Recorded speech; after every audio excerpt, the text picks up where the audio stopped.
Hi, so I'm Conrad Wagstill. I'm speaking on behalf of Professor Alan Evans from the M&I, and I'm going to be talking about automated cortical layer analysis of the big brain. So briefly, I'm going to be starting by motivating why we're interested in cortical layers, then a little bit on our profile-based approach to layer segmentation, and finally on the new deep learning profile-based approach that we've been using. So the reason why we're using the big brain is to address one of the gaps that Katrin was talking about, which is that with in vivo imaging, we can measure large numbers of people with different pathologies, but the resolution is relatively low. So if we measure something like a regional difference in cortical thickness, we're not sure what's driving that. Is it a change in the myelination of the cortex? Or if it is indeed a change in cortical thickness, which layers are driving this? At the other end of the scale, we can do high-resolution imaging, where we can be very specific about what we're measuring, but it's post-mortem, generally done in 2 dimensions, and often has a lot of manual intervention as well. And there are lots of reasons why we're interested in the laminar structure of the cortex. The differences between layers are generated by differences in neuronal types, differences in synaptic types, myelination. So here you can see differences in morphology, density, and myelin left to right. And each of these differences give rise to differences in functions of the layers, regional differences in laminar cytoarchitecture, developmental differences, so different layers develop at different time points, and also pathological differences, so certain layers are more susceptible to certain pathologies. However, even today, we're still dependent on many of these classical atlases, including Brodmann, partly because in vivo imaging can't really resolve the cytoarchitectonic layers. So we use atlases like the von Economo atlas of layer depths or thicknesses of different layers, or principles derived from cytoarchitecture like the Bock principle here, or the equivolumetric principle, which shows that the positions of the layers are very dependent on the curvature of the cortex. So if we look at the dark band in the middle there on the left, you can see that layer 4 is much more superficial in the gyrus and much deeper in a sulcal fundus. So there's lots of principles that we can use from these classical atlases, but again, these limitations of limited coverage and 2D observer dependence. And so the big brain has partly been generated to address this gap. And Katrin's already been into it a little bit, but it's a post-mortem brain that was sectioned at 20 microns and then digitized and then reconstructed into 3D. So you have a 20 by 20 by 20 micron volume. Crucially, this is sufficient to see laminar intensity changes within the cortex. So what we set out to do was to create tools to automatically and comprehensively analyze laminar structure, so throughout the entire cortex, using the big brain.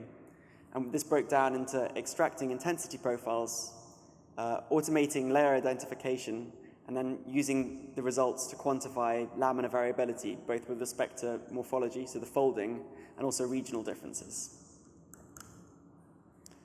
So the first step is extracting cortical surfaces, and this is work done by Claude Lepage and Lindsay Lewis in the M&I. And it's much like a MRI, it's a modified MRI algorithm using civet, where crucially what you end up with is a white matter surface reconstruction and a peel surface reconstruction, where every point on the white matter has a corresponding point on the peel surface. This enables us to generate intensity profiles. So if you sample the intensity of the image at 100 points in between the peel and white surfaces, you end up with a profile of intensity as you pass through the cortex. And you can create these profiles for every vertex across the surface. The first experiment we did that might be interesting is to examine what resolution you require to see laminar features. So if you downsample the volume to 1 millimeter, so roughly the MRI resolution, which is at the top, the red line, you can't really see much changes with respect to layers. But as you increase the resolution, you start to see peaks and troughs that correspond to transitions between layers. If you keep going beyond to 20 microns, you actually see almost too many peaks and troughs to see the layers. And so what we use now is a smooth version of that image, which you can see at the bottom. So you can see peaks and troughs that correspond to the layers. This is taken from V1.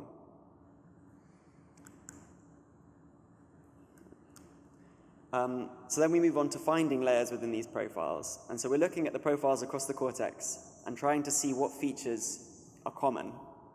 And if we look on the right, we have this intensity profile taken. On the top is the intensity, and on the bottom is the first derivative.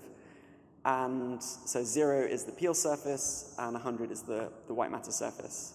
And the first feature that really jumps out is this boundary between layer 1 and layer 2, which is a big peak in the first derivative.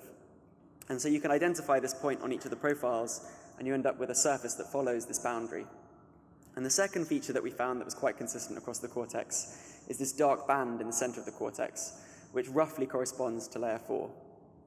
And if you, again, find this peak in the intensity profile, you end up with an intracortical surface that follows this dark band.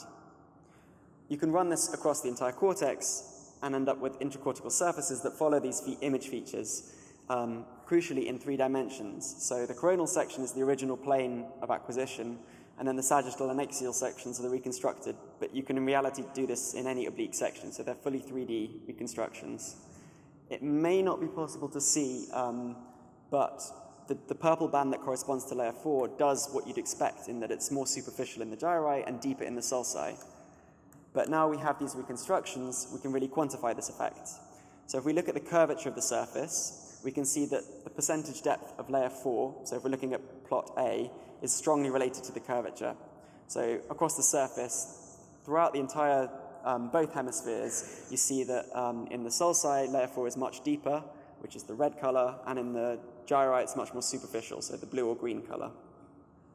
Crucially, if instead you measure the equivolumetric depth of this layer 4 surface, you find that relationship with curvature disappears. So this adds a lot of cytoarchitectural evidence to the equivolumetric application in vivo imaging as well.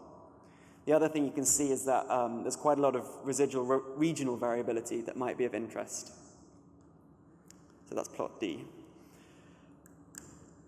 But to really get at regional differences in laminar cytoarchitecture, we had to use more complex learning segmentation methods. And we're using deep learning for this, mostly because it's able to learn features within profiles that are useful for identifying layers, rather than having to manually code peaks and troughs in the profile.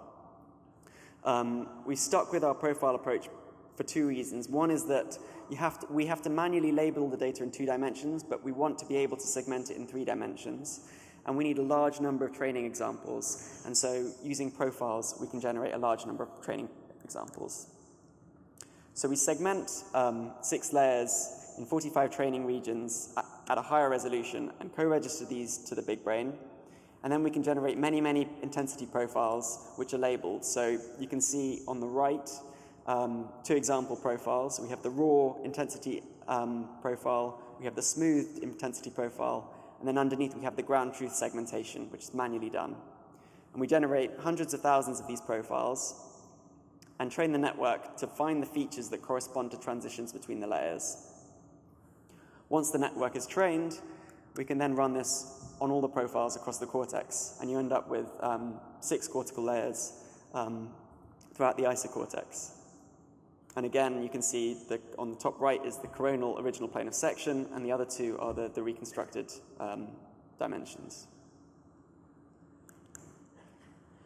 Just as a sanity check that the network is learning useful information, here's 2 examples of manually annotated regions, and you can see that the colored lines, which is what the network segments, as opposed to the gray lines, which are the manual segmentations, the network is able to apply plausible layer segmentations outside of just the training regions.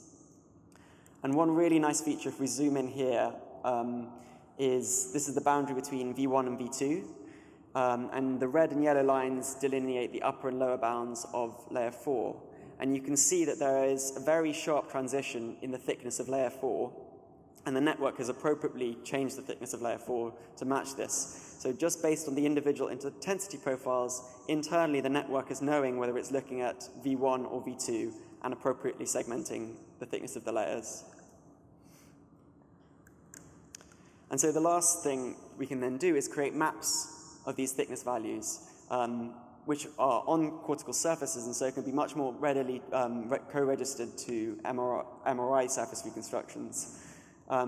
And at the moment, we're going through the validation process of checking whether the distribution of the thicknesses is what we'd expect. And just as a brief example, here's the total cortical thickness, histologically speaking, rather than just on an MRI.